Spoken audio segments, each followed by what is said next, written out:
Joining us right now, right here on set, for a look at some of the top healthcare issues that the president-elect will be facing once he takes office is former FDA Commissioner Dr. Scott Gottlieb. Of course, he's also a board member at Pfizer and Illumina and a CNBC contributor.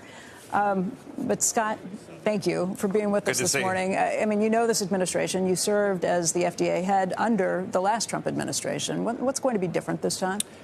Look, I think it's going to be a lot of continuation of what the president focused on in the first term. As far as FDA was concerned, he was very focused on drug competition, getting more generic competition into the market. He was very focused on trying to advance innovation. That was sort of personified in his push for right to try, which was an effort to get life-saving breakthrough technologies to patients more quickly. He was very enthused about the pace of innovation that was underway at FDA. When I would brief him on stories of, for example, the pending approval of Kymriah, the drug that was the first CAR-T cell therapy, gene therapy approved in the United States, I was in the Oval Office with him, and he became so enthused about the idea that he was going to be the first president to approve the first gene therapy ever in the United States that as I was walking out of the Oval Office, this was 2 weeks before the approval, I got this sort of pang of anxiety. I was new on the job, about 6 weeks into the job. I got this pang of anxiety that he was going to tweet about it. So I asked him to go back into the Oval Office to tell him he couldn't tweet about it yet because it wasn't public. I had, fears of inducing the president to commit an SEC violation, and I saw the president go, I know. But it was sort of a measure of his enthusiasm about those stories, and I think you'll see him continue to try to advance that goal. Well, let's talk about the innovation practices, because I've spoken with venture capitalists and others in the healthcare space who say they don't even run trials in the United States anymore, that it's gotten too complicated, that it's easier to do in a place like Australia or somewhere else. Are we falling behind? We are falling behind on discovery and early development. Our real competitive advantage is clinical development, late-stage development here in the United States, and our regulatory process and the guarantees that it gives to patients and providers. But what you're seeing in recent years is it's harder to get first-in-human studies done in the United States, and so more companies are looking towards Australia, the UK, Europe, to do phase 1 clinical trials and then come back to the U.S. with that data and try to get into clinical trials here in the U.S.